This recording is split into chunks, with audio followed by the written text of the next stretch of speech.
Good afternoon, everybody. How are you? Good to see you all. What we have seen transpire in Los Angeles, California in recent days is shameful. Left-wing radicals waving foreign flags viciously attacked ICE and Border Patrol agents as well as Los Angeles police officers.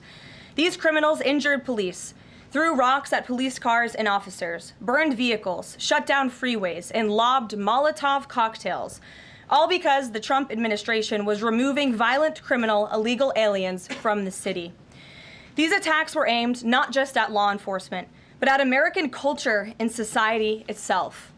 Rioters burned American flags, chanted "Death to ICE," and spray-painted anti-American slogans on buildings. But President Trump will never allow mob rule to prevail in America. The most basic duty of government is to preserve law and order, and this administration embraces that sacred responsibility. Democrats like Governor Gavin Newsom and Mayor Karen Bass shamefully failed to meet their sworn obligations to their citizens. They didn't have the courage to do the right thing and protect law-abiding Californians from rioters. That's why President Trump deployed the National Guard and mobilized Marines to end the chaos and restore law and order. The mob violence is being stomped out.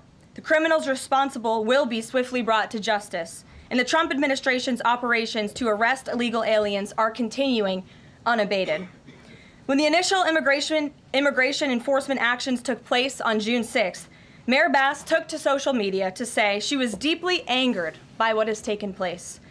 Mayor Bass then embarked on one of the most outrageous campaign of lies this country has ever seen from an elected official, blaming President Trump and brave law enforcement officers for the violence.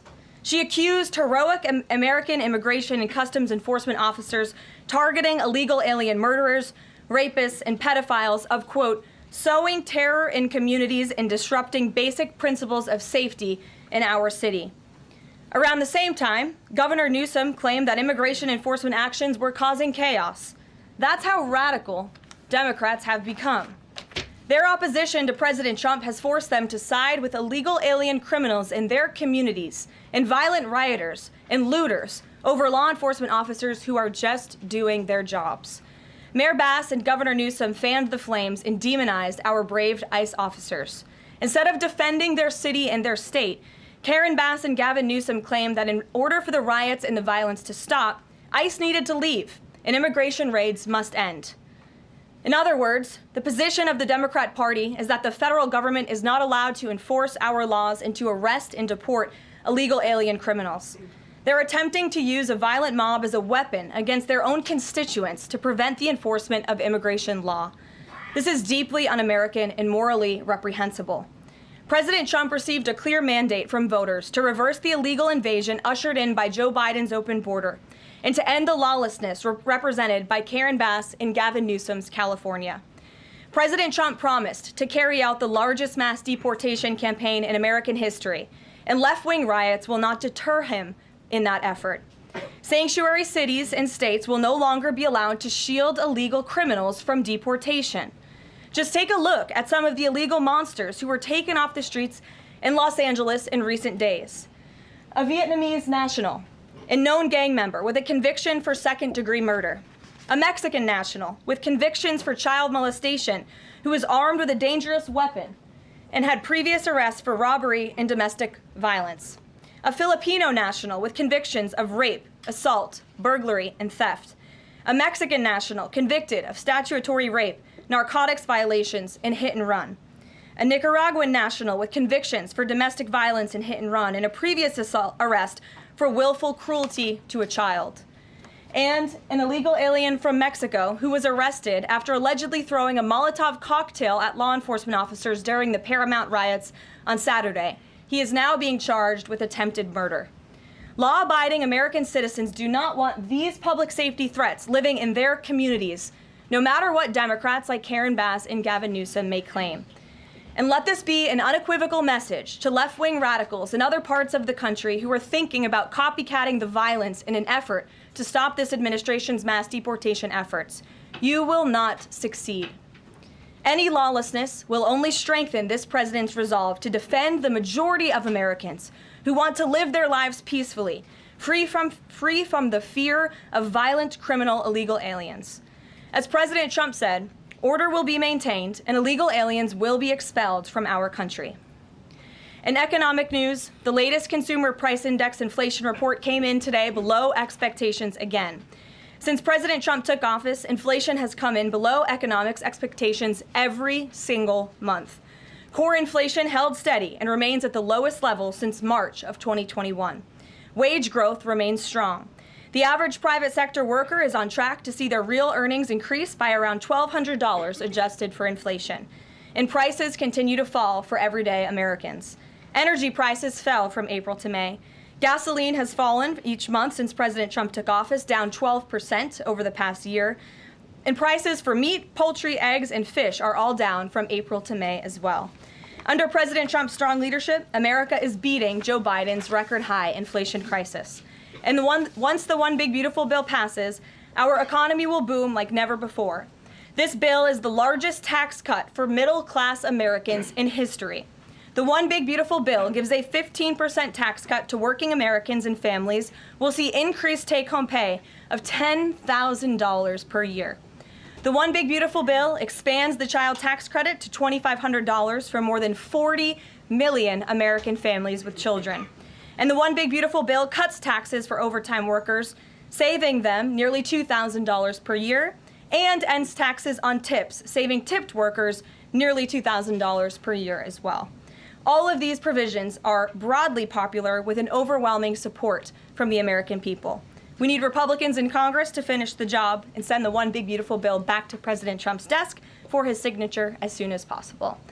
With that, we'll get to questions. I'm sure you have many of them today. Here in our new media seat is Elizabeth Mitchell, the White House correspondent for the Daily Signal, who's not afforded a seat in this room, but today she is. Thank you, Elizabeth. Thank you so much, Caroline. I have two questions, if that's okay. First, a few Republicans on Capitol Hill are suggesting that President Trump scale back deportations, even as ICE is reportedly gearing up for raids in 5 more Democrat-led areas. Would anything dissuade President Trump, and would he consider sending in Marines if anti-ICE violence occurs in these cities? Well, I think I may have just answered both of your questions with my opening monologue. The Trump administration is going to continue the mass deportation effort that the president promised the American public. Many of you were at those rallies in cities and communities across the country when the president spoke about his commitment to removing violent illegal criminals and anyone who has broken our nation's immigration laws from American communities. And God bless our ICE and Border Patrol who are working hard on that effort. This administration is going to continue that. And it's part of the reason we do need the One Big Beautiful Bill to pass as well, may I add, because the bill provides funding to hire more ICE agents and Border Patrol agents, more personnel on the ground to conduct this important public safety work. Thank you. And on another topic, President Trump has indicated that aides to former President Biden who used the auto pen to sign major orders and pardons should be investigated for potential crimes. Does he think that Biden allowing, or at least being negligently unaware of this activity, was an impeachable offense? I haven't heard the president address whether it's an impeachable offense, but it could perhaps be a criminal offense, especially on behalf of staffers who may have been utilizing the president's signature without his authority or consent. I understand that Republicans on the Hill are moving in the right direction to call attention to this and to bring in some former White House staffers who clearly knew more than they ever shared and never addressed with the American public. And so we look forward to seeing where this investigation continues. And I know the Department of Justice is also looking into the matter as well. Alex, good to see you today. Good to see you, Caroline. Thank you. You mentioned foreign flags being blown during these protests. There are protest activities being organized for this weekend. Part of it are Democrats saying they want to reclaim the American flag. It's also being titled No King's Day.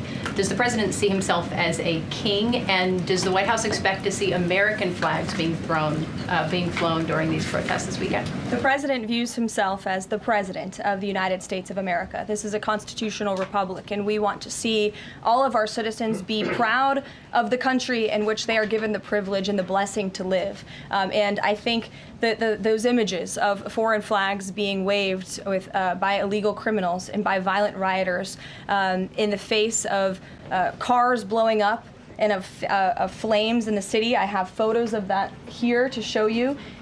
With this violence and destruction that occurred, is an image that Governor Gavin Newsom owns. This is his city, and President Trump saw these images, and he said that is not going to be accepted or tolerated, and hence why he deployed the National Guard and United States Marines who have helped to quell that violence. If I can ask another. Sure. If the president does end up deploying any National Guard members, perhaps Marines, to blue states, would he be in contact with the governors prior to this? Would it be necessary? Well, President Trump was in contact with Governor Gavin Newsom despite some of the claims he's made in the last couple of days. The president called the governor on Friday evening and told him to let law enforcement in California do their jobs. And the Los Angeles Police Department, by the way, are fantastic people. They are trying to do the work that they've so bravely signed up to do, to enforce the law. But they have been kneecapped by incompetent Democrat policies and Democrat politicians who do not allow their local law enforcement to correspond and coordinate with federal immigration authorities. And so the president gave Gavin Newsom a warning and said, get it together. 24 hours later, we saw more images like this. We heard about Border Patrol agents who were being the target of rocks. These illegal criminals were throwing rocks at our Border Patrol and ICE agents, and so the president made the decision to federalize California's National Guard. Stephanie. Thank you. Two questions on the China trade deal, if I may. Sure. First, will the president formally sign the trade deal, and if so, when? Secretary Lutnick sort of alluded to the fact that it might be in a couple of days, but I'm curious if there's anything more specific to read out. Sure. Well, I do have more specifics for you. I spoke to the president about this. He spoke to his trade team, who did a fantastic job negotiating this on behalf of the United States and meeting with their Chinese counterparts. The president is talking to them about the details of it now. But what the president heard, he liked. China has agreed to open their markets to the United States separately of this deal. And when it comes to this deal, we're going back to the terms that were agreed upon in Geneva for the release of some of those critical minerals and the magnets from China to the United States. And we have agreed to fully comply with the Geneva Agreement as well. So the president is reviewing the details of that with his trade team now, and you'll hear more from him, I'm sure. And then the second question, on tariffs, Secretary Lutnick suggested that the tariffs would remain unchanged with China. I'm wondering if there's any room for them to negotiate even lower, or if this is the floor. I won't get ahead of any further negotiations. We're in a great place right now, and I would add that this is the result of a lot of hard work from the president and his team, and the president has a good and respectful relationship with President Xi, and as you know, they had a direct conversation which led to this success that the president announced on Truth Social this morning. JJ. On North Korea, has the president tried to resume dialogue with Kim Jong-un? There's some reporting that the president sent a letter and tried to give it to Kim Jong-un through some North Korean diplomats through the UN, and they declined to take it and send it to Kim Jong-un. The president remains receptive to correspondence with Kim Jong-un, and he'd like to see the progress that was made at that summit in Singapore, which I know you covered in 2018 during his first term. As for specific correspondence, I'll leave that to the president to answer. Sure. Good afternoon. Yeah, thanks. Back to the trade deal negotiations with China. Jimmy Lai, as you know, is a pro-democracy advocate, Catholic, sitting in solitary confinement in Hong Kong as we speak. His family believes he may be close to death. Did his name come up, Jimmy Lai's name come up in these negotiations with China? Not to my knowledge. I understand the negotiations were very much focused on our trade and economic relationship with China. Does the president believe he can free Jimmy Lai from prison? I'll check with the president. It's certainly an important issue, and I'll get back to you. Thanks, Karoline. The president said yesterday that paid insurrectionists were behind or involved in the protests in Los Angeles. Does the White House have any more details about who they believe is paying these protesters? The president spoke about this last night when he returned from Fort Bragg, because frankly, the president has a lot of common sense. And if you look at some of the imagery that we have received from the Department of Homeland Security and ICE and law enforcement who are on the ground, you will see boxes and boxes of very professionalized masks and rioting equipment being dropped off for these protesters. So it's a good question the president is raising, and one we are looking into, about who is funding these insurrectionists and these rioters and these protesters and these illegal criminals. And I have updates for you on the numbers, by the way. Since June 6th, there have been 330 illegal aliens that have been arrested as part of these riots in Los Angeles. 113 of those illegal aliens had prior criminal convictions. And overall, and this includes arrests of American citizens, there's been 157 people arrested for assault and obstruction-related charges, including the attempted murder of a police officer with a Molotov cocktail. So who is funding these illegal aliens who are coming in with this very professional riot gear? It's a question everyone in this room who cares about truth should be asking. And we encourage your help in trying to get to the bottom of that question. Indina. Thank you, Caroline. About Elon Musk, he issued an apology this morning. Has the president accepted the apology, or does he think it's too little too late? The president acknowledged the statement that Elon put out this morning, and he is appreciative of it, and we are continuing to focus on the business of the American people. And has the administration started a review of Musk's government contracts, something that the president said he's considering? What do you mean by that? Has the administration started a review of the contracts that Musk and his companies currently have? No efforts have been made on that front as far as I'm aware. Okay. And just one more, if I may, on just everything sort of we've seen so far with the president's response to the LA protests. There is criticism that seems to suggest that the president responded the way he did because it was a deliberate, calculated attempt to sort of shift focus away from his feud with Musk. How would you respond to that? The president responded to the LA riots, condemning the violence to from Musk.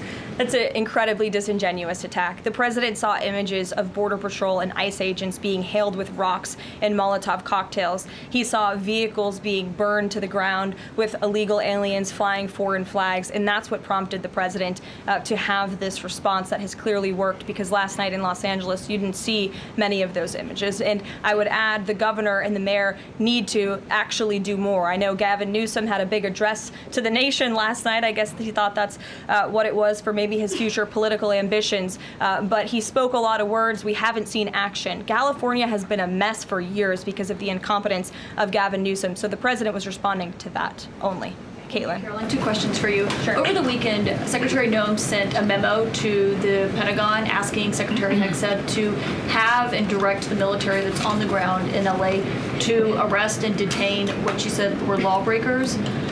Is the president okay with that? And under what authority would the members of the military be able to arrest people inside the United States? I can't speak for a letter that came from the Department of Homeland Security. I can't speak for the president and what's currently happening on the ground now. And as you know, the president federalized the National Guard under U.S. Code 10, which he has the authority to do. And our United States Marines and the National Guardsmen and women who are on the ground right now are helping to create a peaceful environment for ICE and Border Patrol, who were being, again, hailed with rocks, who were being violently and viciously attacked. They needed reinforcements, and so our United States Marines who are on the ground are providing those reinforcements to ensure the environment is peaceful so that these raids and deportations can continue. But he realizes they can't actually arrest people unless he invokes the Insurrection Act, which, I mean, seemingly was not something that was in Secretary Noem's memo, a clear distinction she did not make there. Again, you're trying to conflate a letter that was sent to the Department of Homeland Security to the president's legal authority. The president understands the legal authority that he invoked, and that's the current situation right now. So when it comes to federalizing the National Guard, what is the specific criteria that the president is using for when he's deciding to do that, and in which states? The president was asked and answered this yesterday. He wants to see an end to the chaos and the violence. He doesn't want to see law enforcement officers being attacked. He wants to see peace. He wants law-abiding Californians to be able to bring their kids to school, to be able to go to work without seeing this violence in the streets. That's what the president's hoping for, and that's why he's taken this action. John. Thanks a lot, Caroline. Two questions on two separate topics. One has to do with the military parade taking place here in Washington this weekend. There's a lot of security around the White House complex, around the Capitol complex, even along the tidal basin. Is that just proactive?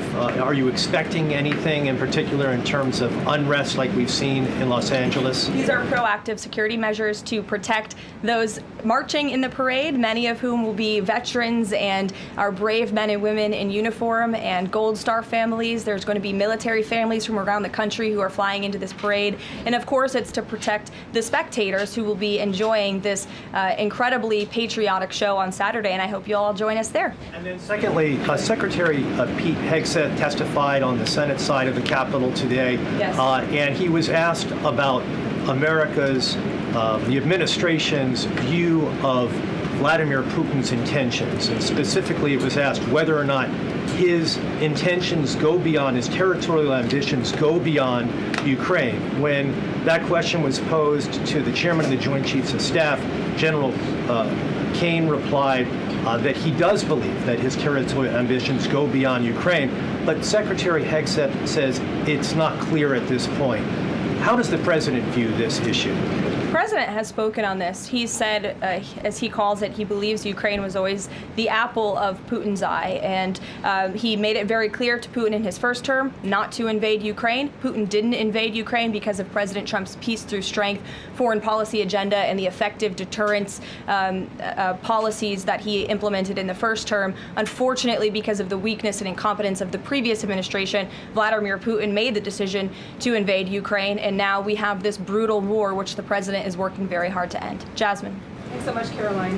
The president warned that any protests on Saturday would be met with force. Can you clarify what kind of protest President Trump does support or find acceptable? The president absolutely supports peaceful protests. He supports the First Amendment. He supports the right of Americans to make their voices heard. He does not support violence of any kind. He does not support assaulting law enforcement officers who are simply trying to do their job. It's very clear for the president what he supports and what he does not. Unfortunately for Democrats, that line has not been made clear, and they've allowed this unrest and this violence to continue, and the president has had to step in. One question. So if there were peaceful protests on Saturday for the military parade, President Trump would allow that?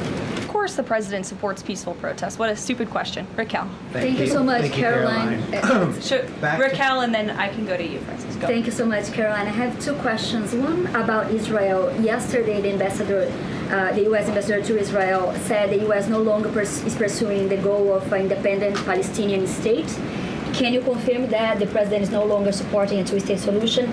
And is President Trump considering diplomatic action against countries who takes action against Israel during next week's UN conference?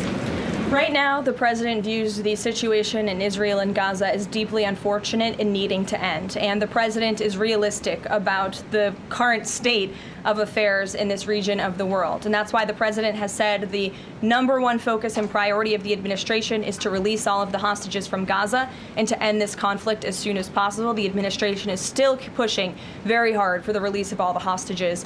And as for what happens next, clearly Gaza is an uninhabitable place. It needs to be rebuilt with the help of our Arab partners, and the president wants to see that happen as well. Take a couple more. Just one on the G7 engagement. President Trump is traveling there on Sunday.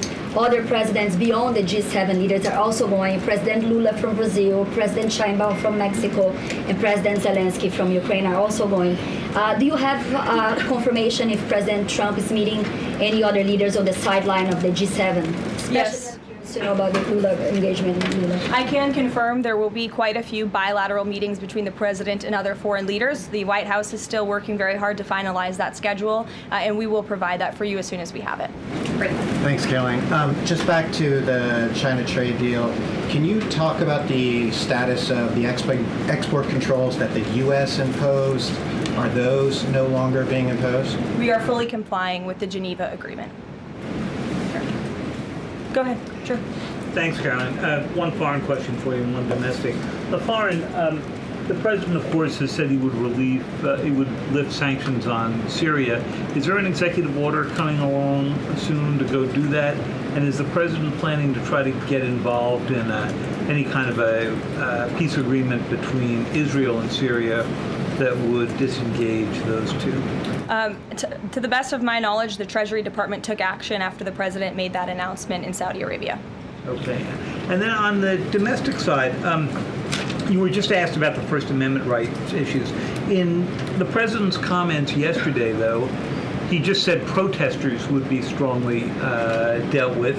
In your list before, you referred to insurrectionists, rioters, and protesters together. Obviously, they're quite different from your earlier answer. I'm struck by the fact that the president has not at any point said the most important thing here is to protect the First Amendment rights of peaceful protesters. So I'm wondering, where in his hierarchy of interests does he place that? Is the First Amendment protection the most important?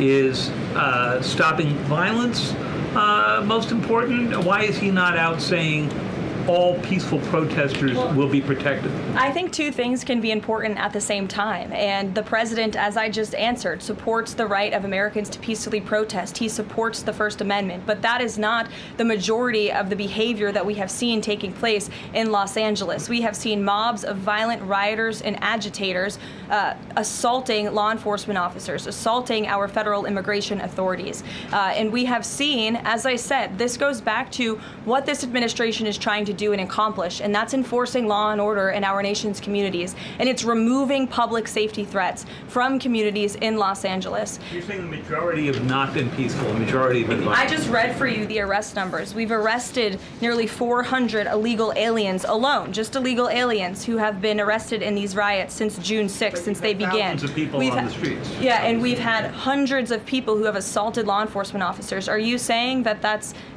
that's appropriate behavior? No, Are you no, saying I'm not that saying the that at all. president I'm shouldn't just take trying to action? figure out.